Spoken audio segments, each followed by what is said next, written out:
He was quite possibly the most singular player in the history of basketball, as no player played bigger than his size like he did. Maybe the most passionate player ever. That's the story of Allen Iverson, first overall pick in the greatest draft class in NBA history. But more than just great players, 96 saw the entry of revolutionary personalities and icons, those who charted the path of the next 2 decades of pro basketball in the shadow of Michael Jordan's legacy. Stats and accolades are secondary when looking back on Iverson. No player had a greater cultural impact on the NBA than he did. His arrival was an inflection point, where the imagery of hip-hop that dominated popular culture reached the players of the NBA. The NBA was searching for the next Michael Jordan, and the closest thing to him arrived in Los Angeles, but little did we know that Jordan's successor as the face of the league would be the first Allen Iverson. He was who a generation of players wanted to be, and exactly what the NBA didn't want. Where stars of the past wanted to show the world respectable images, as those were the way to earn endorsement riches, Iverson did the opposite, and still became a megastar. He still hung with his friends from back home, and he still dressed like they did. He had no desire to become someone else just because he was good at basketball. This is my place, man. This is why I can breathe at. Get away from the fake superstar life, man. Come on back home, man. Around your people, man. Start feeling like Allen Iverson, man. You know, the real Allen Iverson. He was unapologetically himself, a product of a part of America ravaged by the war on drugs, and of a generation that knew how they dressed didn't make them poor. So why change just because they got rich? He terrified much of America. Where Shaquille O'Neal made family-friendly rap albums, Iverson made hardcore gangster rap that earned admonishment from NBA Commissioner David Stern. And after the Malice at the Palace, when the NBA desperately wanted to show America its league wasn't full of thugs, it instituted a dress code that seemed to point directly at Iverson. Players must dress in business casual attire during any team or league business, so expect to see sport jackets and slacks rather than throwback jerseys and t-shirts. Honestly, I'm 30 years old. I should be able to wear what I want to wear. The league let him have his time, but then it had to stop. Out went the Answer's enormous white tees, and in came the fashion show we see in the tunnels of NBA arenas every night. Iverson was the defining player of his era, whether you liked it or not. Okay, let's back up. Iverson officially became the top pick in the 96 draft June 26th of that year. Allen Iverson from Georgetown University. Is there anybody that can stop you one-on-one? I don't think so. 3 years earlier, that eventuality seemed impossible. The Virginia State Player of the Year in both football and basketball, and state champion in both sports, Iverson was the best high school athlete in America as a junior.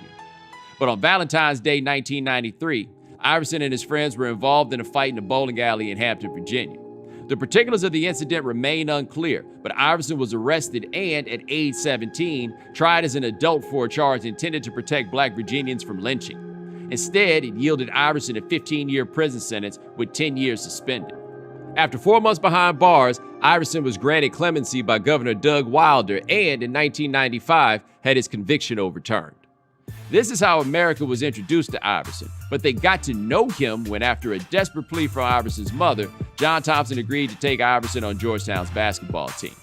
It was a perfect fit off the court, but would take some on-court work, with the big man-centric Thompson turning his offense over to a guard for the first time. But there he was, with his coach towering over him in timeouts with kente cloth on their jerseys, looking like he belonged nowhere else in the world. As a sophomore, Iverson averaged 25 points per game and led the Hoyas to the Elite Eight, their best tournament finish in 7 years.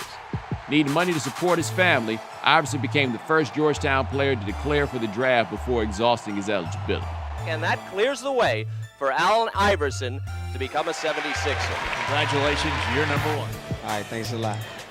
Iverson was the smallest player ever taken number one. Particularly striking when shot blocker Marcus Camby, the reigning National Player of the Year, was available. But Philly shunned conventional wisdom and built the team around a maybe 6 feet tall, maybe point guard. What they got was the most Philly athlete who wasn't created by a screenwriter.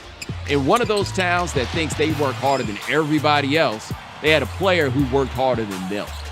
He might not have cared for practice, but fans didn't see that. They saw Iverson hurl himself into defenders and hit the deck for loose balls. He'd get knocked down and then continue to play, and we'd look at each other and say nobody could play through a hit like that. This guy has such courage. You love the fact that he is fearless. and the greatest crossover dribble that the league had ever seen. You are helpless when AI has it going on. This guy is amazing. What a play by Allen Iverson. I do not believe it. At least once a game, this guy will do something that makes you just fall out of your seat. On March 12, 1997, Iverson did something that seemed impossible. He humbled Michael Jordan. Iverson has Jordan. Allen shakes free, gets two! That crossover, to this day, defines the importance of Allen Iverson. Yeah, it was just one play. And no, the Sixers didn't win that night. But that guy with a small afro that would lead to his trademark braids, bringing the perfectly polished Jordan, the biggest star in sports, to his knees, defiantly informed the world that whatever deference he owed Jordan to anyone else stopped at the lines of the court. So I went to a Charlotte game, and I was telling them how much I loved him and admired him, and telling him how much he was my hero. And he was like, well, I couldn't have been too much of a hero to you if you crossed me like that. So that was the only conversation we had about that. In the 3 years before Iverson got to Philadelphia, the Sixers averaged around 22 wins per year. In 96-97, the Sixers only won 22 games, but Iverson won Rookie of the Year and accepted the trophy in a do-rag.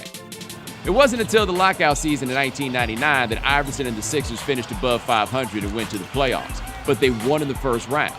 For the next 5 seasons, Philly, coached by Larry Brown, would reach at least the East Semis. That season was also the first of 4 when Iverson would lead the league in scoring. He would also lead the league in steals 3 times while in Philly. But the most impressive stat Iverson put in every year was the first in the box score: minutes played.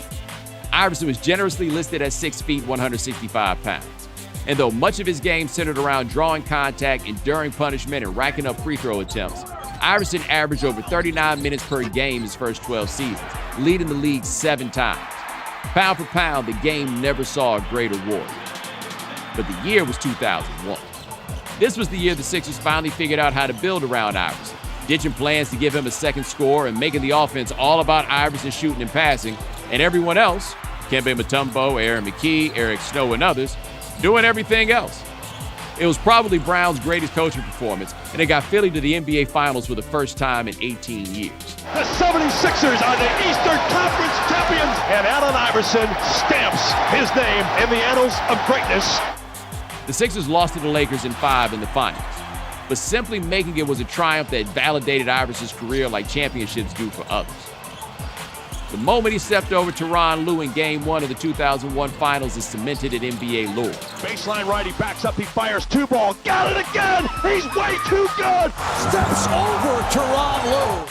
The guy who almost ended up a convict, who was too small to build around, shot too much, practiced too little, and didn't seem to own a suit, got close enough to smell a tight.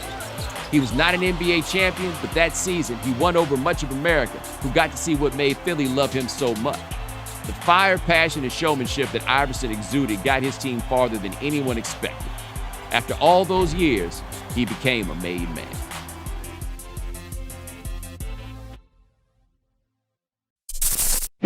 Thanks for watching ESPN on YouTube. For live streaming sports and premium content, subscribe to ESPN+.